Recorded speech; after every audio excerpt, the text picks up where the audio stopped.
Hello dear friends, നിങ്ങൾക്കെല്ലാവർക്കും എൻ്റെ സ്നേഹം നിറഞ്ഞ തിരുവോണ ദിനാശംസകൾ. എല്ലാവർക്കും ഈ വർഷമുടനീളം സമ്പൽ സമൃദ്ധി ആരോഗ്യ സൗഭാഗ്യങ്ങൾ ഉണ്ടാകട്ടെ. നമുക്കിന്നത്തെ മെയിലേക്ക് കടക്കാം. മാഡം, എൻ്റെ പേര് ജാനി. യഥാർത്ഥ പേരല്ല. എനിക്ക് 27 വയസ്സുണ്ട്. എൻ്റെ കല്യാണം കഴിഞ്ഞിട്ട് 2.5 വർഷമായി. സാമ്പത്തികമായി വലിയ നിലവാരമൊന്നുമില്ലാത്ത ഒരു കുടുംബത്തിലെ പെൺകുട്ടിയാണ് ഞാൻ. മൂത്തവളാണ്. എനിക്കുള്ളത് ഒരു അനിയത്തിയാണ്. അവൾ ഡിഗ്രിക്ക് പഠിച്ചുകൊണ്ടിരിക്കുകയാണ്. എൻ്റെ അച്ഛൻ ഇപ്പോൾ ഒരു ഹാർട്ട് പേഷ്യൻ്റാണ്. വർഷങ്ങൾക്ക് മുമ്പ് സാമ്പത്തികമായി നല്ല നിലയിലായിരുന്നെങ്കിലും പിന്നീട് സാമ്പത്തികത്തിൻ്റെ പ്രശ്നങ്ങളായി.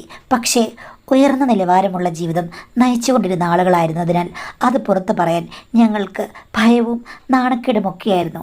അഡ്ജസ്റ്റ് ചെയ്തും സ്വർണം വിറ്റുമൊക്കെയാണ് പഠിക്കുകയും ജീവിക്കുകയും ഒക്കെ ചെയ്തത്. സാമ്പത്തികമായി ഒത്തിരി ബുദ്ധിമുട്ടുകളുണ്ട്. പക്ഷേ എനിക്കും എൻ്റെ അനിയത്തിക്കും ഒക്കെ സൗന്ദര്യം ദൈവം അനുഗ്രഹിച്ച് തന്നിട്ടുണ്ട്. ഡിഗ്രിക്ക് പഠിക്കുമ്പോഴേ എനിക്ക് കല്യാണാലോചനകൾ ഒത്തിരി വരുമായിരുന്നു. പക്ഷേ എന്ത് ചെയ്യാനാണ്, നടത്താനുള്ള ക്യാഷ് ഒന്നുമില്ല. PG കഴിഞ്ഞ് ഞാൻ ചെറിയൊരു കമ്പനിയിൽ ജോലിക്ക് കയറി. അതിൻ്റെ വരുമാനം ഞങ്ങൾക്ക് നല്ലൊരാശ്വാസമായിരുന്നു. എനിക്കുടനെങ്ങും കല്യാണം കഴിക്കാൻ യാതൊരു പ്ലാനുമില്ല. എങ്ങനെയെങ്കിലും ജീവിച്ചു പോകണം, അത്ര മാത്രമേ ഉള്ളൂ. കല്യാണം കളവാണം ഒന്നും എൻ്റെ സ്വപ്നത്തിലില്ല. സുന്ദരിയായതുകൊണ്ട് പലരും പുറകെ നടക്കുമെങ്കിലും ഞാൻ അതൊക്കെ അവോയ്ഡ് ചെയ്തു. ഒരു ദിവസം എൻ്റെ ഓഫീസിൽ ചില കാര്യങ്ങളൊക്കെ സപ്ലൈ ചെയ്യാൻ വരുന്ന ഒരാൾ, പുള്ളിക്കാരനും വലിയൊരു കമ്പനിയിൽ തന്നെയാണ് ജോലി ചെയ്യുന്നത്. പക്ഷേ എന്നെപ്പോലെ സാലറി വളരെ കുറവാണ്. ഞാൻ ഇടയ്ക്ക് അദ്ദേഹത്തെ പരിചയപ്പെട്ടു. അതിന് കാരണം ഞങ്ങളുടെ ഓഫീസിലേക്ക് അദ്ദേഹം വരുമ്പോൾ വല്ലാത്തൊരു തിരയിളക്കമാണ്. പെണ്ണുങ്ങളും ആണുങ്ങളുമെല്ലാം പുള്ളിക്കാരനെ നോക്കി നിൽക്കും. ഈ അടുത്ത കാലത്തെങ്ങും ഇത്രയും സൗന്ദര്യമുള്ള ഒരാളെ ഞാനും കണ്ടിട്ടില്ല. എല്ലാവരും അങ്ങയുടെ സൗന്ദര്യത്തിൻ്റെ ആരാധകന്മാരും ആരാധികമാരുമായിരുന്നു. റീൽസിലൊക്കെ പുള്ളി പ്രശസ്ത താരമാണ്. ഒത്തിരി പേർക്ക് അറിയാം. ഒത്തിരി പെണ്ണുങ്ങൾ മോഹിക്കുന്നുമുണ്ട്. പക്ഷേ പുള്ളിയുടെ വീടും പരിസരമൊക്കെ കണ്ടാൽ അറിയാം ഒരു ആവറേജ് ആണെന്ന്. ഞാനും നേരത്തെ തന്നെ കണ്ടിട്ടുണ്ട്. ഓഫീസിൽ വന്നപ്പോൾ ഞാൻ അത് ചോദിക്കുകയും ചെയ്തു. എന്തായാലും എല്ലാവർക്കും ഇത്രയും സൗന്ദര്യമുള്ളൊരു പുരുഷനോട്, അതിപ്പോൾ അദ്ദേഹത്തിൻ്റെ ബാക്ക്ഗ്രൗണ്ട് എന്തായാലും അമിതമായ ഒരു ആരാധനയാണെന്ന് എനിക്ക് മനസ്സിലായി. എനിക്കും തോന്നിയെങ്കിലും പക്ഷേ എല്ലാവരുടെയും കൂട്ടത്തിൽ കിടന്ന് തള്ളാനൊന്നും എനിക്ക് വയ്യ. പക്ഷേ ഒരു സുപ്രഭാതത്തിൽ പുള്ളി എന്നോട് വന്നിട്ട് പറഞ്ഞു, മോളെ, എനിക്ക് തന്നെ ഒത്തിരി ഇഷ്ടമാണെന്നും. അത് കേട്ട് കഴിഞ്ഞപ്പോഴേക്കും ഞാനാകെ ഞെട്ടിപ്പോയി. എന്നേക്കാൾ 5 വയസ്സിന് മൂത്തതാണ്. ഞാൻ പറഞ്ഞു, എനിക്കിപ്പോൾ കല്യാണം കഴിക്കാനൊന്നും താല്പര്യമില്ല. വീട്ടിലൊത്തിരി പ്രശ്നങ്ങളുണ്ട്. എൻ്റെ വീട്ടിലെ സിറ്റുവേഷൻസ് ഇതൊക്കെയാണ്. അതുമാത്രമല്ല നമ്മളുടെ ജാതികൾ തമ്മിലും ഇത്തിരി വ്യത്യാസമുണ്ട്. അപ്പോൾ പുള്ളി പറഞ്ഞു, എൻ്റെ വീട്ടിലതൊന്നും പ്രശ്നമില്ല. ഒത്തിരി കാലമായിട്ടൊരു പെൺകുട്ടിയെ ഞാൻ നോക്കി നടക്കുകയാണ്. എൻ്റെ അച്ഛനും അമ്മയൊക്കെ ഞാൻ ഇഷ്ടപ്പെടുന്ന പെൺകുട്ടിയെ എപ്പോഴും മകളായി മരുമകളായി ഒക്കെ സ്വാഗതം ചെയ്യുന്നതാണ്. വേറെ പ്രശ്നമൊന്നുമില്ല. ഞാൻ പറഞ്ഞു, കല്യാണം നടത്തരാൻ കാശില്ല, പ്രശ്നങ്ങളാണെന്ന് പറഞ്ഞപ്പോൾ പുള്ളി പറഞ്ഞു, ഞാൻ വീട്ടിൽ വന്ന് സംസാരിക്കാമെന്ന്. എനിക്ക് എതിര് പറയാൻ മാത്രമുള്ള ഒരു ത്രാണിയില്ലായിരുന്നു. അത്രയും സൗന്ദര്യമുള്ളൊരു പുരുഷനെ ആരെങ്കിലും തള്ളിക്കളയുമോ? ലോട്ടറി അടിച്ചാൽ കീറിക്കളയാൻ ആർക്കെങ്കിലും പറ്റുമോ മാഡം? അതുകൊണ്ട് ഞാൻ ഒന്നും മിണ്ടിയില്ല. പുള്ളി വീട്ടിൽ വന്ന് അമ്മയും അച്ഛനെയൊക്കെ കണ്ടു. അമ്മയും അച്ഛനും പുള്ളിയുടെ അംഗലാവണ്യം കണ്ട് ശരിക്കും അത്ഭുതപ്പെട്ടു പോയി. സുന്ദരനാണല്ലോടി, എങ്ങനെയാണ് ഇങ്ങനൊരു ചെക്കൻ നിൻ്റെ പുറകെ വന്നത്? അപ്പം അമ്മ പറഞ്ഞു, എൻ്റെ സൗന്ദര്യം അവർക്ക് കിട്ടിയിട്ടുണ്ട്. നിങ്ങളും പണ്ട് സൗന്ദര്യം കണ്ടിട്ടല്ലേ എൻ്റെ പുറകെ നടന്നെന്ന് എന്ന് പറഞ്ഞ് അച്ഛൻ മൂളി. എന്തായാലും കുറച്ച് ജാതി വ്യത്യാസം ഉണ്ടെങ്കിലും അവരുടെ വീട്ടുകാർക്ക് പ്രശ്നമില്ലെങ്കിൽ പിന്നെ ഞങ്ങൾക്ക് എന്താണ്? അങ്ങനെ ആലോചിച്ച് വന്നപ്പോൾ അച്ഛനെല്ലാം തുറന്ന് പറഞ്ഞു. അപ്പോൾ പുള്ളിക്കാരൻ പറഞ്ഞു, നമുക്ക് രജിസ്റ്റർ മാരേജ് കഴിച്ചാൽ മതി. മറ്റ് ആർഭാടങ്ങളൊന്നും വേണ്ട. അടുത്ത ബന്ധുക്കളെ വിളിക്കാം, ഒരു 50 പേര്, അത്രയും മതി എന്ന് പറഞ്ഞു. അത് ഞങ്ങൾക്ക് സമ്മതമായിരുന്നു. അങ്ങനെയാണ് മാഡം 2.5 വർഷത്തിന് മുമ്പ് എൻ്റെ കല്യാണം കഴിഞ്ഞത്. മനസ്സിൽ ഒരു സ്വപ്ന പുരുഷനെ പ്രതീക്ഷിച്ചിരുന്ന എനിക്ക് കിട്ടിയത് ഒരു ഗന്ധർവനെ. അതുകൊണ്ട് ഞാൻ അതീവ സന്തോഷവതിയായിരുന്നു. അദ്ദേഹത്തിൻ്റെ ഓരോ വാക്കും നോട്ടവുമൊക്കെ എനിക്ക് എപ്പോഴും ഇഷ്ടമായിരുന്നു. അദ്ദേഹത്തിൻ്റെ നിമിഷത്തിന് വേണ്ടി ഞാൻ കാത്തിരിക്കുമായിരുന്നു. സാധാരണ ആണുങ്ങൾക്കല്ലേ ഒരിളക്കം, പക്ഷേ ഇവിടെ എനിക്കായിരുന്നു ഇളക്കം. അദ്ദേഹത്തെക്കാൾ ആക്റ്റീവ് ഞാനായിരുന്നു. ചേട്ടൻ സത്യം പറഞ്ഞാൽ ഒരു അഭിനയമോഹി ആയതുകൊണ്ട് സൗന്ദര്യം ഇങ്ങനെ പ്രദർശിപ്പിച്ച് എങ്ങനെയെങ്കിലും ചാൻസ് കിട്ടുമോ എന്നൊക്കെ ആലോചിച്ചിരിക്കുകയാണ്. അല്ലാതെ വലിയ രീതിയിൽ അദ്ദേഹം എന്തെങ്കിലും ആണെന്ന് ഞാൻ ഒരിക്കലും പറയില്ല. പക്ഷേ എനിക്ക് ഭയങ്കര ഇഷ്ടമാണ്. എനിക്ക് മാത്രമല്ല, ഏതൊരു പെണ്ണിനും ഇഷ്ടപ്പെടും. സൗന്ദര്യം ഉണ്ടെങ്കിൽ കുറച്ച് അപാകതകളൊക്കെ നമുക്കങ്ങ് സഹിക്കാം. എന്ന് വെച്ചിട്ട് അദ്ദേഹത്തിന് ചില സമയത്തില്ലേ ഒരു കുഴപ്പമില്ല. പിന്നെ ഭാവി പ്രതീക്ഷയില്ലേ, അതൊക്കെ അങ്ങ് നടക്കാതിരിക്കുമ്പോൾ മാത്രമാണ് ഡൗൺ ആകുന്നത്. എനിക്കൊന്നിനും കുഴപ്പമില്ല. ഞാൻ പുള്ളിയെ സപ്പോർട്ട് ചെയ്യും. ഇങ്ങനെയൊക്കെ സ്നേഹമാണെങ്കിലും കല്യാണം കഴിഞ്ഞപ്പോൾ പിന്നെയും സാമ്പത്തികമായ പല കാര്യങ്ങളും തലപൊക്കി വന്നു. കുട്ടികളൊന്നും ഇപ്പോഴെങ്ങും വേണ്ടാതെ ഞങ്ങൾ തീരുമാനിച്ചു. അതൊക്കെ 5-6 വർഷം കഴിഞ്ഞ് മതി. തൽക്കാലം എനിക്ക് കിട്ടുന്ന ശമ്പളമൊക്കെ എൻ്റെ വീട്ടിൽ കൊടുക്കണം, അദ്ദേഹത്തിന് കിട്ടുന്നത് അദ്ദേഹത്തിൻ്റെ വീട്ടിലും. സാമ്പത്തികമായി പണ്ടത്തേക്കാൾ ഞെരുക്കങ്ങൾ ഞാൻ അനുഭവിക്കാൻ തുടങ്ങി. എനിക്കും ചെറിയ ജോലിയാണുള്ളത്, നല്ല യോഗ്യതയുമുണ്ട്. വേറെ എവിടെയെങ്കിലും ഒന്ന് ട്രൈ ചെയ്താലോ എന്നെനിക്ക് തോന്നി. ഭർത്താവ് എന്തായാലും ആ ചെറിയ ജോലി ചെയ്യുകയുള്ളൂ. കാര്യം അഭിനയത്തിനൊക്കെ പോകാനോ അല്ലെങ്കിൽ അന്വേഷിച്ച് പോകാനോ അങ്ങനെ ഒരു ജോലിയാണ് നല്ലത്. അല്ലാതെ സ്ഥിരമായിട്ട് പുള്ളി എവിടെയെങ്കിലും നിൽക്കുമെന്ന് എനിക്ക് തോന്നുന്നില്ല. അങ്ങനെ ഞാൻ പല സ്ഥലത്തും വേറെ ട്രൈ ചെയ്യാൻ തുടങ്ങി. പുള്ളി എന്നെ സപ്പോർട്ട് ചെയ്തു. എന്നേക്കാൾ ഒത്തിരി യോഗ്യത നിനക്കില്ലേ, അതുകൊണ്ട് നിനക്ക് നല്ലൊരു ജോലി കിട്ടിക്കഴിഞ്ഞ് കഴിഞ്ഞാൽ എൻ്റെ അഭിനയമോഹം നടക്കും, നമ്മൾ രക്ഷപ്പെടും എന്നൊക്കെ എന്നെ കിള്ളിയും നുള്ളിയും പറഞ്ഞപ്പോൾ ഞാൻ പല സ്ഥലങ്ങളിലും ഇൻ്റർവ്യൂവിന് പോകാൻ തുടങ്ങി. മാഡം, തൽക്കാലം മാസം ഒരു 30,000 രൂപ കിട്ടണം. എങ്കിൽ എൻ്റെ കാര്യങ്ങളും വീട്ടിലെ കാര്യങ്ങളുമൊക്കെ തട്ടിയും മുട്ടിയും നടന്നു പോകും. അത്തരമൊരു ജോലിയാണ് ഞാൻ നോക്കുന്നത്. പല സ്ഥലത്ത് പോയിട്ടും 30,000 രൂപ സാലറി കിട്ടാൻ ഇത്തിരി പാടാണ്. എനിക്കാണെങ്കിൽ കുറച്ച് വർഷത്തെ എക്സ്പീരിയൻസ് ഒക്കെ ഉണ്ട്, എന്നാലും ഇത്രയും രൂപ കിട്ടാൻ ഇത്തിരി പാടാണ്. ഒരു വട്ടം ഞാൻ ഇൻ്റർവ്യൂവിന് പോയി. അതൊരു ടൂർ കമ്പനിയാണ്. ടൂറും ഇവൻറ്റും ഒക്കെ മാനേജ് ചെയ്യുന്ന വലിയൊരു കമ്പനി. അവിടെ ചെന്ന് കഴിഞ്ഞപ്പോഴേക്കും അവർ 30,000 രൂപ തരാൻ തയ്യാറാണ്. പക്ഷേ ടൈം ലിമിറ്റ് ഇല്ലാതെ, വലിയ റെസ്ട്രിക്ഷൻസ് ഇല്ലാതെ വർക്ക് ചെയ്യേണ്ടി വരും. എനിക്കത് ഓക്കെ ആയിരുന്നു. കാര്യം കുട്ടികളൊന്നുമില്ലല്ലോ. ഞാൻ ചേട്ടനോട് പറഞ്ഞപ്പോൾ പുള്ളി ഓക്കെ പോയിക്കോളൂ, അത്രയും പൈസ കിട്ടില്ലോ എന്ന് പറഞ്ഞു. അങ്ങനെ ഞാൻ അവിടെ ജോയിൻ ചെയ്തു കഴിഞ്ഞപ്പോഴാണ് എനിക്ക് മനസ്സിലായത് അവിടുത്തെ എല്ലാത്തിൻ്റെ ഓണർ ഒരു സ്ത്രീയാണ്. 45 വയസ്സ് കാണും. അവരും നല്ല അൾട്രാ മോഡേൺ സുന്ദരിയായിട്ട് ഇങ്ങനെ നടക്കുകയാണ്. 2 ആൺമക്കളാണുള്ളത്. 2 പേരും വിദേശത്ത് പഠിച്ചുകൊണ്ടിരിക്കുകയാണ്. ഭർത്താവ് മൾട്ടി മില്യണറാണ്. അദ്ദേഹത്തിൻ്റെ ചെറിയൊരു സംരംഭമാണ്. ഞാൻ വർക്ക് ചെയ്യുന്ന ഈ ഓഫീസ് കാതറിൻ മാഡം എന്നാണ് അവരുടെ പേര്. കാതറിൻ മാഡം എന്നോട് വലിയ കാര്യമാണ്. എന്നോട് എല്ലാ കാര്യങ്ങളും A to Z പറഞ്ഞു തരും.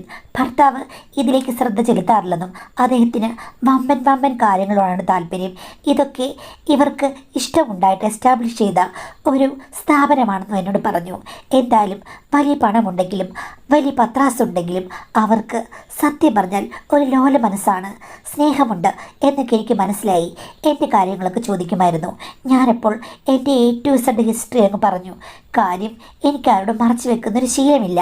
അവിടെ ജോലി കിട്ടിയതോടുകൂടി എല്ലാവർക്കും സന്തോഷമായി. ചില സമയത്ത് ഇൻസെൻറ്റീവുകളും കിട്ടും. അങ്ങനെ കുറച്ച് നല്ല സാലറി കിട്ടി എന്ന് പറയാം. 2 വീട്ടിലും സന്തോഷം തന്നെ. ഭർത്താവ് കുറച്ചുകൂടി സ്വതന്ത്രനായി ഇതൊക്കെ അന്വേഷിക്കാൻ തുടങ്ങി. റീൽസും വീഡിയോ ഒക്കെ ചെയ്യാനും തുടങ്ങി. ഹസ്ബൻഡ് എൻ്റെ ഓഫീസിലേക്കെങ്ങും വരാറില്ല. അദ്ദേഹത്തിന് അങ്ങനെ ഒരു ശീലവുമില്ല. ചില സമയങ്ങളിലൊക്കെ താമസിക്കുകയാണെങ്കിൽ കാതറിൻ മാഡം കൊണ്ട് എൻ്റെ വീടിൻ്റെ അവിടെ വിടും. പക്ഷേ അന്ന് 10:30 എനിക്കാണെങ്കിൽ വണ്ടി കിട്ടിയില്ല. അതുമാത്രമല്ല കാതറിൻ മാഡം അവിടെ ഇല്ലതാനും. ഞാൻ എങ്ങനെ പോകും? ഇനിയിപ്പോൾ ഒരു ഓട്ടോ വിളിച്ചെല്ലാം പോകാം എന്ന് വിചാരിച്ച് നിന്ന് ഞാൻ ഹസ്ബൻഡിനെ വിളിച്ചപ്പോൾ പുള്ളി പറഞ്ഞു, സാരമില്ല, ഞാൻ ഇപ്പോൾ ഫ്രീ ആണ്, ഞാൻ അങ്ങോട്ട് വരാം എന്ന് പറഞ്ഞു. അപ്പോൾ ഞാൻ പുള്ളിയെ വെയിറ്റ് ചെയ്ത് ഗേറ്റിൻ്റെ അവിടെ നിൽക്കുകയാണ്. പുള്ളിക്കാരൻ സ്കൂട്ടറിൽ വന്ന് ഇങ്ങോട്ട് കയറി. എന്നിട്ട് എന്നോട് ഇന്ന് ക്ഷീണിച്ചോ, വർക്ക് കൂടുതലുണ്ടായിരുന്നോ എന്നൊക്കെ ചോദിച്ചു. അപ്പം ഞാൻ ഉണ്ടായിരുന്നു എന്നൊക്കെ പറഞ്ഞ് ഇങ്ങനെ സംസാരിച്ചു നിന്നപ്പോഴുണ്ട് പെട്ടെന്ന് കാതറിൻ മാഡം കാറ് ഓടിച്ച് ആ കോമ്പൗണ്ടിലേക്ക് വന്നു. ഞാനാണെങ്കിൽ പെട്ടെന്ന് മാഡത്തിൻ്റെ അടുത്തേക്ക് ഓടി ചെന്നിട്ട് കാറ് തുറന്നു കൊടുത്തു. മാഡം കാറിൽ നിന്നിറങ്ങി എന്നെ നോക്കി ചിരിച്ചുകൊണ്ട് പറഞ്ഞു, മോളെ നീ താമസിക്കുമെന്ന് എനിക്കറിയാമായിരുന്നു, അതുകൊണ്ട് ഞാൻ പെട്ടെന്ന് വന്നതാണ്. ഇല്ല മാഡം, എൻ്റെ ഹസ്ബൻഡ് വന്നിട്ടുണ്ട്, പരിചയപ്പെടുമെന്ന് പറഞ്ഞ് ഹസ്ബൻഡിനെ പരിചയപ്പെടുത്താൻ നോക്കി കഴിഞ്ഞപ്പോഴേക്കും മാഡം പെട്ടെന്ന് അയ്യോ റീൽസൊക്കെ ചെയ്യുന്ന ആളല്ലേ, ഞാൻ കണ്ടിട്ടുണ്ട് എന്ന് പറഞ്ഞിട്ട് പ്രൊഫൈൽ നെയിം അങ്ങ് പറഞ്ഞു. അത് കേട്ട് കഴിഞ്ഞപ്പോഴേക്കും എൻ്റെ ഭർത്താവിന് ഭയങ്കര സന്തോഷം. അതെ മാഡം, ഞാനാണത് എന്ന് പറഞ്ഞു. അപ്പോഴേക്കും മാഡം ഞാൻ മിക്കവാറും കാണാറുണ്ട്, കണ്ടു കഴിഞ്ഞല്ലേ ഞാൻ ലൈക്ക് ചെയ്യും, ഒത്തിരി ഇഷ്ടമാണ്. നല്ല രസമുണ്ട് കാണാൻ കേട്ടോ. റീൽസിൽ നേരിട്ട് കാണാൻ അതിനെക്കാട്ട് നല്ലതാണ്. ഫിൽറ്റർ ഒന്നും ഉപയോഗിക്കാറില്ലല്ലേ, എനിക്ക് തോന്നി നാച്ചുറലി സുന്ദരനാണെന്ന് എന്ന് പറഞ്ഞ് മാഡം മുട്ടനാടിനെ കണ്ട് പെണ്ണാടിനെ പോലെ തുള്ളാൻ തുടങ്ങി. ഇവരിങ്ങനെ കൊഞ്ചിക്കൊഴയുമെന്ന് സ്വപ്നത്തിൽ പോലും ഞാൻ വിചാരിച്ചതല്ല മാഡം. കാതറിൻ മാഡം എൻ്റെ ഭർത്താവിനെ കണ്ട് ആകെ വശപ്പെട്ടിരിക്കുകയാണെന്ന് എനിക്ക് മനസ്സിലായി. ഞാൻ ഒന്നും പറയാൻ പോയില്ല. കാര്യം ഇതുപോലെ പല പെണ്ണുങ്ങളും അദ്ദേഹത്തെ കാണുമ്പോൾ തരളിതകളാകുന്നത് ഞാൻ ശ്രദ്ധിച്ചിട്ടുണ്ട്. കുറ്റം പറയാൻ പറ്റില്ല, ഞാനും തരളിതയായതാണല്ലോ. തുള്ളിക്കളിച്ചുകൊണ്ട് എന്തൊക്കെയോ അങ്ങ് സംസാരിക്കുകയാണ്, നിർത്തുന്നില്ല. ഞാനവിടെ നിൽപ്പുണ്ട്, ഒന്നും ഞാൻ പറഞ്ഞില്ല. അന്നം തരുന്ന സ്ത്രീയല്ലേ, എന്ത് പറയാനാണ്. അപ്പോൾ അവർ പറഞ്ഞു, നമുക്കെല്ലാവർക്കും കൂടെ എന്നാൽ ഡിന്നറിന് പോകാം. അയ്യോ മാഡം, അതൊന്നും വേണ്ട, ഞങ്ങൾ വീട്ടിൽ പോയി കഴിച്ചോളാം. അപ്പം മാഡം പറഞ്ഞു, ഇല്ല ഞാൻ കഴിച്ചിട്ടില്ലെന്നേ, നിങ്ങൾ എൻ്റെ കൂടെ വാ എന്ന് പറഞ്ഞ് നിർബന്ധിച്ച് എന്നെയും ഭർത്താവിനെയും കൂടെ കാറിൽ കയറ്റി അടുത്തുള്ള ഒരു വലിയ റെസ്റ്റോറൻറ്റിൽ കൊണ്ടുപോയി. എന്നിട്ട് കുറേ നല്ല ഭക്ഷണങ്ങൾ, അതും വില കൂടിയ ഭക്ഷണങ്ങൾ വാങ്ങിച്ചു തന്നു. എന്തായാലും അത് കഴിഞ്ഞ് ടാറ്റയൊക്കെ പറഞ്ഞിട്ടാണ് ഞങ്ങൾ തിരിച്ചു വന്ന് സ്കൂട്ടർ എടുത്തുകൊണ്ട് വീട്ടിലേക്ക് പോകുന്നത്. ഇടയ്ക്കിടയ്ക്ക് എന്നെ വിളിച്ചുകൊണ്ട് പോകാൻ വരണമെന്നൊക്കെ മാഡം പറഞ്ഞത് കേട്ടു. തിരിച്ചു പോകുമ്പോൾ ഞാൻ പറഞ്ഞു, ചേട്ടാ അവർക്ക് നിങ്ങളെ കണ്ട് വലിയ ഇളക്കമാണല്ലോ എന്ന്. അപ്പോൾ പുള്ളിക്കാരൻ പറഞ്ഞു, ഇതൊക്കെ ഞാൻ എത്ര കണ്ടതാണ്, എൻ്റെ ലക്ഷ്യമൊന്നുമല്ല. സ്ത്രീകളോടൊന്നും എനിക്ക് അതിന് കവിഞ്ഞ് താല്പര്യമില്ലെന്ന് എനിക്കറിയില്ലേ. ഭാര്യ അത് മനസ്സിനെ പിടിച്ചൊരു പെണ്ണായിരിക്കണം എന്നുണ്ടായിരുന്നു. അത് നിന്നെ കിട്ടിയല്ലോ, അല്ലാതെ എനിക്ക് വേറെ അങ്ങനെയുള്ള കാര്യങ്ങളൊന്നുമില്ലെന്ന് എനിക്കറിയില്ലെന്ന്. ഞാൻ പറഞ്ഞല്ല, അവൻ്റെ ഇളക്കം കണ്ട് ഞാനങ്ങ് പറഞ്ഞതാണെന്ന്. ഇളകട്ടെ, നമുക്കൊരു ഡിന്നർ കിട്ടിയല്ലോ എന്ന് പറഞ്ഞ് പുള്ളി അതങ്ങ് അവോയ്ഡ് ചെയ്തു. പക്ഷേ പിറ്റേ ദിവസം ചെന്ന് കഴിഞ്ഞപ്പോഴേക്കും മാഡം ചോദിച്ചു, ഹസ്ബൻഡ് ഇന്ന് എവിടെ പോയി? ഞാൻ പറഞ്ഞു, ചെറിയൊരു കമ്പനി ജോലി ചെയ്യുന്നുണ്ട്, അതിൻ്റെ കൂട്ടത്തിൽ സീരിയൽസ് ഷൂട്ട് ഇങ്ങനെയൊക്കെ പറഞ്ഞിട്ട് പോകാറുണ്ട്. ക്യാഷ് പ്രോഫിറ്റ് ഒന്നുമില്ല, ഒന്ന് പ്രസിദ്ധനാകാൻ നോക്കുന്നുണ്ടെന്ന്. വേണം, പുള്ളിക്ക് നല്ല കാലിബറുള്ള ആളാണ്, താൻ വല്ലാത്തൊരു ഭാഗ്യവതിയാണ് എന്നൊക്കെ എന്നോട് പറഞ്ഞു. എന്തായാലും ഇവർക്ക് എൻ്റെ ഭർത്താവിനോട് ഇച്ഛ മൂക്കത്ത് പിടിച്ച ഒരു സ്നേഹമാണെന്ന് എനിക്ക് മനസ്സിലായി. സ്നേഹമെന്ന് പറയാൻ പറ്റില്ല, തുള്ളാട്ടം എന്തിൻ്റെ കേടാണെന്ന് എനിക്ക് നന്നായി മനസ്സിലായി. ഭർത്താവിനെക്കുറിച്ച് പലതും ചോദിക്കും, ഞാൻ വർണ്ണിച്ച് പറയുന്നത് അവർക്കിഷ്ടമാണ്. ഒരു ദിവസം ഹസ്ബൻഡിനോട് പറഞ്ഞു, എടി ചെറിയൊരു സിനിമ ഓഫർ വന്നിട്ടുണ്ട്, പക്ഷേ 3 ലക്ഷം രൂപ കൊടുക്കണം. നിങ്ങൾക്ക് എന്താ മനുഷ്യ 3 ലക്ഷം രൂപ കൊടുത്ത് ഒരു സിനിമയിൽ അഭിനയിക്കാനോ? എടി പ്ലീസ്. ഞാൻ പറഞ്ഞു, ഞാൻ എന്ത് ചെയ്യാനാണ്, നിങ്ങളുടെ എന്തെങ്കിലും ഉണ്ടാക്കൂ, നിൻ്റെ മാഡമില്ലേ, നിങ്ങൾ രണ്ടുപേരും കൂടെ ഭയങ്കര കൂട്ടല്ലേ, മാഡത്തോട് ചോദിക്കൂ, കുറച്ച് വെച്ച് കൊടുത്താൽ മതി എന്ന് പറഞ്ഞു. ഞാൻ പറഞ്ഞു, അതൊക്കെ ചോദിച്ചു കഴിഞ്ഞാൽ നടക്കൂ, നീ ഒന്ന് ചോദിച്ചു നോക്കാൻ പറഞ്ഞു. അങ്ങനെ ഞാൻ മാഡത്തോട് ഒരു ദിവസം കാര്യങ്ങൾ അവതരിപ്പിച്ചു.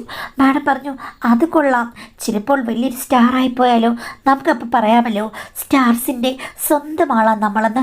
അപ്പം അതിൽ പ്രശ്നമൊന്നുമില്ല. എങ്കിലും 3 ലക്ഷം രൂപ വലിയൊരു തുക തന്നെയാണ്.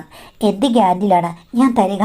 മാഡം പ്ലീസ്, അദ്ദേഹത്തെ മാഡത്തിനും അറിയാമല്ലോ, ഒന്ന് രക്ഷപ്പെടുത്തി എടുക്കുമെന്നും മാഡം പറഞ്ഞു. ഞാൻ ഒന്ന് ആലോചിക്കട്ടെ, ഒരു 3-4 ദിവസത്തിനുള്ളിൽ ഞാൻ മറുപടി പറയാമെന്ന് പറഞ്ഞു. ശരി മാഡം എന്ന് പറഞ്ഞു. പക്ഷേ അടുത്ത ദിവസങ്ങളൊന്നും മാഡത്തെ അങ്ങനെ കാണാനോ സംസാരിക്കാനോ പറ്റിയില്ല.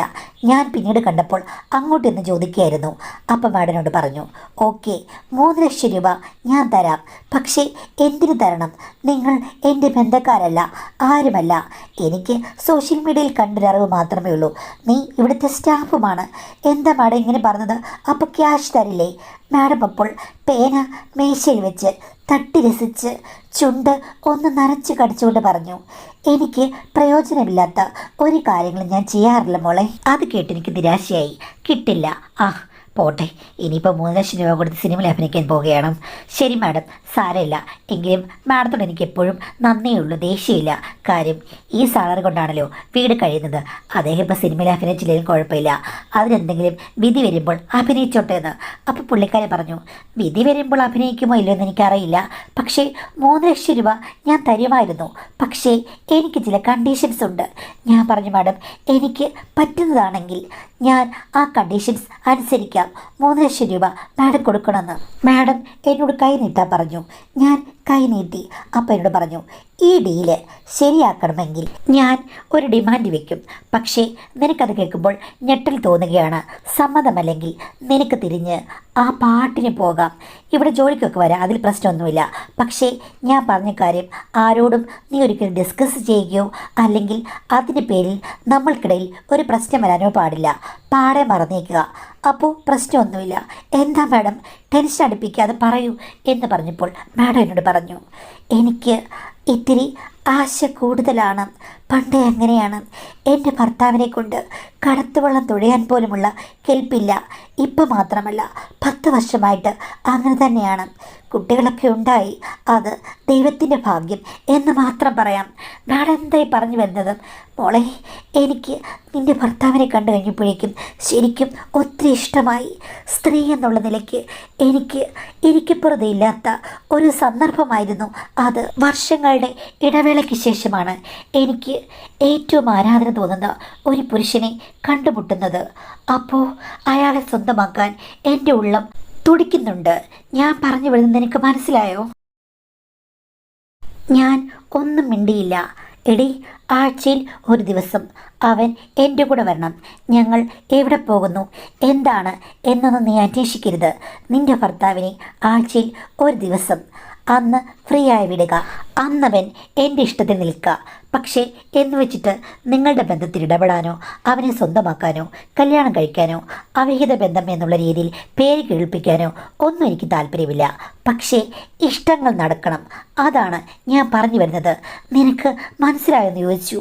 ഞാൻ വെറുതെ ഇങ്ങനെ മുകളിലേക്ക് നോക്കി തലയാട്ടി. നിനക്ക് സമ്മതമാണോ എന്ന് ചോദിച്ചിട്ട് പുള്ളിക്കാരി എന്നെ പിടിച്ചുലച്ചു. ഞാൻ പറഞ്ഞു, മാഡം, എനിക്ക് എന്തുത്തരം പറയണമെന്നറിയില്ല. നീ നന്നായി ആലോചിച്ചിട്ട് അവനോട് സംസാരിക്കുക. എന്നിട്ട് എന്നോട് പറഞ്ഞാൽ മതി. ഞാൻ എപ്പോഴും റെഡിയാണ്. 3 ലക്ഷത്തിന് പകരം ഞാൻ ചിലപ്പോൾ 10 ലക്ഷം തന്നിരിക്കും. അതും ക്യാഷ് തിരികെ വേണ്ട. പക്ഷേ ആഗ്രഹം അത് നടന്നേ പറ്റൂ.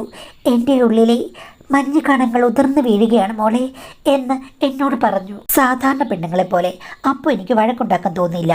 കാര്യം പണത്തിൻ്റെ പ്രശ്നങ്ങൾ എപ്പോഴും പേറുന്ന ഞാൻ അത് അങ്ങനെ ഡീൽ ചെയ്തിട്ട് കാര്യമില്ല. ഞാൻ പറഞ്ഞു, ഞാൻ വീട്ടിൽ പോയി സംസാരിക്കട്ടെ എന്ന്. അങ്ങനെ ഹസ്ബൻഡിനോട് രാത്രി ഞാൻ കാര്യങ്ങൾ പറഞ്ഞു. പുള്ളി, അയ്യോ, അവരതിനു വേണ്ടിയിട്ടാണോ ഇങ്ങനെ കിടന്ന് തുള്ളിയത്? പിന്നെ എന്ത് കണ്ടിട്ടാണ് നിങ്ങൾക്ക് മനസ്സിലാകില്ലേ പെണ്ണുങ്ങൾ എന്തിനാണ് ഇങ്ങനെ കിടന്ന് ഇളകുന്നതെന്ന്? ഞങ്ങൾ രണ്ടുപേരും കൂടെ മണിക്കൂറുകളോളം ചർച്ച ചെയ്തു. അവസാനം ഹസ്ബൻഡ് ഞാൻ തീരുമാനമെടുത്തത് ഇങ്ങനെ തന്നെയാണ്. ആ ഡീല് നമുക്ക് ഉറപ്പിക്കാം. കാര്യം എപ്പോഴും പണം എവിടെ നിന്നും കിട്ടില്ല. ഒരു സ്വപ്നം പൂർത്തീകരിക്കാൻ വേണ്ടിയിട്ട് നമ്മൾ ഇതിലിറങ്ങാം എന്ന് ഞങ്ങൾ രണ്ടുപേരും കൂടെ തീരുമാനിച്ചു. എല്ലാം രഹസ്യമാണല്ലോ. പക്ഷേ ഭർത്താവ് അപ്പോഴാണ് എന്നോട് ഒരു കാര്യം തുറന്നു പറഞ്ഞത്. അദ്ദേഹത്തിന് പെട്ടെന്ന് ഒരാളുമായിട്ടും അടുക്കാൻ പറ്റില്ല. സംസാരിക്കുകയൊക്കെ ചെയ്യാം, മറ്റു കാര്യങ്ങൾക്ക് വലിയ പ്രശ്നമാണ്.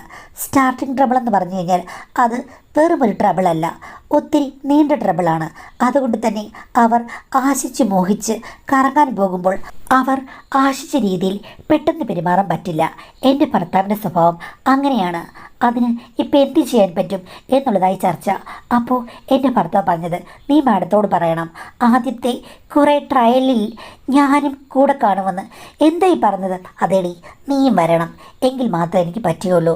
നീ എന്നെ സഹായിക്കുകയാണെങ്കിൽ ഞാൻ ട്രാക്കിൽ ഇറങ്ങി കുതിച്ചു പായും. അല്ലെങ്കിൽ പറ്റില്ല മോളെ. കാര്യം എൻ്റെ ജീവിതത്തിൽ ഇത്തരം കാര്യങ്ങൾക്കൊന്നും ഞാൻ പ്രാധാന്യം കൊടുത്തിട്ടില്ല എന്ന് നിനക്കറിയാമല്ലോ. പക്ഷേ നിൻ്റെ സപ്പോർട്ട് അവിടെയും ഉണ്ടെങ്കിൽ ഞാൻ ഓക്കെയാണ് എന്ന് പറഞ്ഞു. വിചിത്രമായ കാര്യം ചെയ്യാൻ പോയി കഴിഞ്ഞപ്പോഴേക്കും വിചിത്രമായ ഡിമാൻഡ് ഭർത്താവ് വയ്ക്കുന്നു. ഇത് വേണ്ടാന്ന് വയ്ക്കാം, അതായിരിക്കും നല്ലതെന്ന് പറഞ്ഞു. പക്ഷേ എന്നാലും പിന്നെ രക്ഷപ്പെടാനുള്ള വഴി ഭർത്താവ് വേണം, പക്ഷേ നീ സഹായിക്കുമെന്ന് പറയുന്നു. അവസാനം കളം എല്ലാം എൻ്റെ കയ്യിൽ നിറഞ്ഞ് ഞാൻ തീരുമാനം എടുക്കേണ്ടതായി വന്നു. മാഡത്തോട് ഞാൻ പറഞ്ഞു, എൻ്റെ ഹസ്ബൻഡ് സ്വഭാവം ഇങ്ങനെയാണ്. പെട്ടെന്നൊന്നും പർവ്വത മുകളിൽ കയറില്ല. ഞാനൊരു സഹായമായിട്ട് കൂടെ വേണം എന്ന് പറഞ്ഞു കഴിഞ്ഞപ്പോഴേക്കും മാഡം പറഞ്ഞു, എനിക്ക് പ്രശ്നമൊന്നുമില്ല. കാര്യം നിനക്ക് അത് ബുദ്ധിമുട്ടാകാതിരുന്നാൽ മതി. ഞാൻ ആശിച്ച് മോഹിച്ചു കഴിഞ്ഞാൽ പിന്നെ അതിൻ്റെ ചുറ്റുപാടുകൾ എന്താണെന്നൊന്നും ഞാൻ നോക്കുന്നില്ല. നീ വരികയാണെങ്കിൽ ഓക്കെ, ഒരു 10 വട്ടമൊക്കെ നീ വന്നു കഴിഞ്ഞാൽ ഞാൻ അക്സെപ്റ്റ് ചെയ്യും. അത് കഴിഞ്ഞ് ക്ലച്ച് പിടിച്ചില്ലെങ്കിൽ എൻ്റെ സ്വഭാവം മാറുമേ.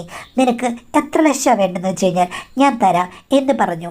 അങ്ങനെ ഞാൻ 3 ലക്ഷം എന്ന് പറഞ്ഞ് പോയിടത്ത് 10 ലക്ഷം തന്നെ മാഡം എനിക്ക് തന്നു. അതിൽ 3 ലക്ഷം രൂപ അഭിനയിക്കാൻ വേണ്ടി ഹസ്ബൻഡ് കൊടുത്തു. ബാക്കി ഞങ്ങളുടെ കയ്യിൽ ഉണ്ടായിരുന്നു. ഇനിയിപ്പം ഉടനെയൊന്നും കടങ്ങളൊന്നും ഞങ്ങൾക്കില്ല, എല്ലാം വീട്ടാൻ പറ്റും. അപ്പം മാഡം പറഞ്ഞു, ഇനിയിപ്പോൾ നമ്മൾ 3 പേരും കൂടെ ഒരാഴ്ച ടൂർ പോവുകയാണ്. അയ്യോ മാഡം, ഓഫീസിലെ കാര്യം അത് സാരമില്ല. അടുപ്പിച്ചടുപ്പിച്ചുള്ള പരിശ്രമങ്ങൾ കൊണ്ട് മാത്രമേ നിന്റെ ഭർത്താവ് നേരെയാകുള്ളല്ലോ. അപ്പോൾ തീർച്ചയായിട്ടും ഒരു 7 ദിവസമെങ്കിലും വേണം മോളെ. വരൂ എൻ്റെ കൂടെ. ഭർത്താവിനോട് ഞാൻ ബിസിനസ് കാര്യങ്ങളാണെന്ന് പറഞ്ഞ് അഡ്ജസ്റ്റ് ചെയ്യാം. അങ്ങനെ ഞങ്ങൾ നേരെ പോയത് ഗോവയിലേക്കായിരുന്നു. മാഡത്തിന് യാതൊരു വിധത്തിലുള്ള നാണമോ മാനമോ ഒന്നുമില്ല. ഹസ്ബൻഡിനെ എൻ്റെ മുന്നിൽ വെച്ച് തന്നെ അവർ പലപ്പോഴും കയ്യേറ്റം ചെയ്യുന്ന രീതിയിലായിരുന്നു പെരുമാറ്റം. അതിലൊന്നും എനിക്കൊന്നും പറയാൻ പറ്റില്ല. സർവ്വസഹയായിട്ട് ഞാൻ നിൽക്കണമായിരുന്നു. അവസാനം മുറിയിൽ ചെന്ന് കഴിഞ്ഞപ്പോഴേക്കും എന്നോട് പറഞ്ഞു, എന്തായാലും നീയാണല്ലോ ഇതിൻ്റെ എല്ലാ സൂത്രധാര, അതുകൊണ്ട് ഹസ്ബൻഡിൻ്റെ എല്ലാ കാര്യങ്ങൾക്കും നീ മുൻകൈ എടുക്കണം. ആദ്യം നീ അവനെ ഒന്ന് പ്രസൻറ്റ് ചെയ്ത് ഉഷാറാക്കിയെടുക്കാൻ പറഞ്ഞു. എന്തായാലും എനിക്കന്ന് എൻ്റെ ഭർത്താവിനെ ഞങ്ങളുടെ റൂമാണെന്നുള്ള രീതിയിൽ തന്നെ പെരുമാറി അദ്ദേഹത്തിൻ്റെ ചമ്മലൊക്കെ മാറ്റേണ്ടി വന്നു. അവിടെയും ഞാൻ മുൻകൈ എടുക്കേണ്ടി വന്നു. എനിക്ക് ഇത്രയും റോളുകളൊന്നും കിട്ടുമെന്ന് ഞാൻ വിചാരിച്ചതല്ല. എൻ്റെ തലയാട്ടം കണ്ട് മാഡം പൊട്ടിച്ചിരിച്ചു. നീ മിടുക്കിയാണ്. എന്നേക്കാൾ കൂടുതൽ ആർത്തി നിനക്കാണെന്ന് തോന്നല്ലോ. അല്ലെങ്കിലും സൗന്ദര്യമുള്ള പുരുഷന്മാരോട് സ്ത്രീകൾക്ക് തലയാട്ടത്തിന് വലിയ ആർത്തിയായിരിക്കും എന്ന് പറഞ്ഞു. ഇതൊക്കെ കിട്ടുകഴിഞ്ഞപ്പോഴേക്കും ഇവരും ഒരു കേമിയാണ്. ധാരാളം തലയാട്ടങ്ങളും കതിരാട്ടങ്ങളും നടത്തിയിട്ടുള്ള ഒരു സ്ത്രീയാണെന്നും എനിക്ക് തോന്നി. അത് കഴിഞ്ഞ ശേഷമാണ് നീ അങ്ങോട്ട് മാറി നിൽക്ക്, ബാക്കി പർവ്വതമുകളിൽ ഞാൻ അമരട്ടെ എന്ന് പറഞ്ഞ് അവരുടെ താളവും മേളവും ആശകളും ഒക്കെ ഞാൻ കണ്ടു. ഈ സ്ത്രീക്ക് 100 മാർക്ക് കൊടുക്കാം. എൻ്റെ ആവേശത്തിന് 5 മാർക്ക് പോലും കൊടുക്കാൻ പറ്റില്ല. പക്ഷേ എൻ്റെ ഭർത്താവ് അങ്ങേരെ 10 ലക്ഷം ഓർത്ത് ഇതൊക്കെ അഡ്ജസ്റ്റ് ചെയ്യുമോ? സാധാരണ സ്ത്രീകൾക്കാണ് ഈ ഗതികളൊക്കെ വരുന്നത്, പക്ഷേ പുരുഷന്മാർക്കും ഇങ്ങനെ വരുമല്ലോ എന്നോർത്ത് കഴിഞ്ഞപ്പോൾ എനിക്ക് സത്യം പറഞ്ഞാൽ ചിരിക്കണോ കരയണോ എന്നറിയില്ലായിരുന്നു. ഞാനും ഇതൊക്കെ കണ്ട് ഞെട്ടിയിരിക്കുകയായിരുന്നു. പിന്നെ 5-6 ദിവസം അവർ കഷ്ടപ്പെടുത്തിയെന്നേ പറയാൻ പറ്റുള്ളൂ. കാര്യം ഒരു പ്രത്യേകതര സ്ത്രീ, അവരെ സ്ത്രീകളുടെ കൂട്ടത്തിൽ ഒരു സ്ഥാനം കൊടുക്കാമോ എന്ന് ചോദിച്ചു കഴിഞ്ഞാൽ എനിക്കറിയില്ല. അവർ കുതിച്ചൊഴുകിപ്പോകുന്ന ഒരു നദിയാണ്. എത്ര വെള്ളം ഒഴുകിപ്പോയാലും വറ്റാത്ത നദി. എന്തായാലും തിരിച്ചു വന്നപ്പോൾ ഭർത്താവിനോട് പറഞ്ഞത്, ഇങ്ങനെ ഇവർ അടുപ്പിച്ച് ഇനിയിപ്പോൾ ഒരാഴ്ചയിലൊരിക്കൽ ഞാൻ പോയി കഴിഞ്ഞാൽ എൻ്റെ സ്ഥിതി എന്താകും? ശരിക്കും അദ്ദേഹം പരിശീലനായിരുന്നു. എങ്കിലും വിജയിക്കാൻ പണം വേണ്ടേ? എന്തായാലും പിന്നെ പല സമയത്തും ഞാനും കൂടെ പോകേണ്ടി വന്നു. കാര്യം എൻ്റെ ഭർത്താവ് എന്നിൽ കുറച്ച് ഡിപ്പെൻഡൻ്റ് ആണ്. എന്തായാലും മാഡം, അദ്ദേഹം ജീവിതത്തിൽ പച്ച പിടിച്ചു.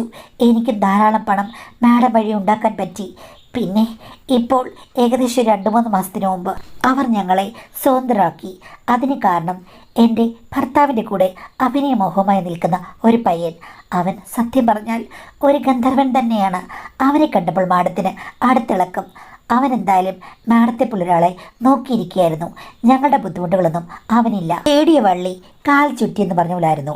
അവൻ അവിടെ ചെന്നോടുകൂടി ഞങ്ങൾ അവിടുന്ന് ഔട്ടായി. ഞങ്ങൾ കാത്തിരുന്ന കാര്യമായിരുന്നു. ഇപ്പോൾ ഞങ്ങൾക്ക് യാതൊരുവിധ ബുദ്ധിമുട്ടുകളുമില്ല. സന്തോഷകരമായി പോകുന്നു. ഈ ഓണം ഞങ്ങളുടെ സന്തോഷത്തിൻ്റെതാണ്. എങ്കിലും കടന്നു വന്ന വഴിയിൽ ഒരു ഭാര്യ എന്നുള്ള നിലയിൽ ഞാൻ വിചിത്രമായ സംഭവങ്ങളാണ് കാണിച്ചതെന്ന് എനിക്കറിയാം മാഡം.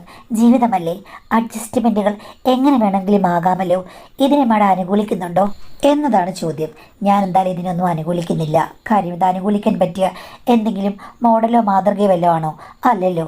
നിങ്ങൾ നിങ്ങളുടെ കാര്യത്തിന് വേണ്ടി നിങ്ങളുടെ ഭർത്താവിനെ സപ്പോർട്ട് ചെയ്തു, അല്ലെങ്കിൽ നിങ്ങളുടെ കുശാഗ്ര ബുദ്ധി കൊണ്ട് നിങ്ങൾ 2 പേരും കൂടി നിങ്ങളുടെ ജീവിതം മുന്നോട്ട് കൊണ്ടുപോകുന്ന ലക്ഷ്യം പണമാണ്. ഇങ്ങനെയൊക്കെ പലതരം അഡ്ജസ്റ്റ്മെൻറ്റുകളുള്ള ഭാര്യയും ഭർത്താവും ഒക്കെ ഉണ്ട്. അതൊക്കെ ചേർന്നാണ് ഈ ലോകം. വിചിത്രമായ കാര്യമൊന്നുമാണെന്ന് എനിക്ക് തോന്നുന്നില്ല. ഉണ്ട്, നമ്മളത് കേൾക്കുമ്പോൾ ചെറിയൊരു അസ്വാഭാവികത തോന്നാന്നേ ഉള്ളൂ. ഇതിനൊന്നും ന്യായം പറഞ്ഞിട്ട് കാര്യമില്ലല്ലോ. പക്ഷേ വേറൊരു കാര്യമുണ്ട്, സൗന്ദര്യം. അത് ഏറ്റവും നല്ല രീതിയിലുണ്ടെങ്കിൽ, ആണിനാണെങ്കിലും പെണ്ണിനാണെങ്കിലും അത് വേറെ രീതിയിൽ യൂട്ടിലൈസ് ചെയ്ത് കഴിഞ്ഞാൽ പണം കയ്യിൽ വരും എന്നുള്ളത് നേരാണ്. അതിനെ നമുക്ക് ഒന്നും നല്ലതാണെന്നും പറയാൻ പറ്റില്ല, ചീത്തയാണെന്നും പറയാൻ പറ്റില്ല. എന്തായാലും എല്ലാവർക്കും എൻ്റെ തിരുവോണാശംസകൾ.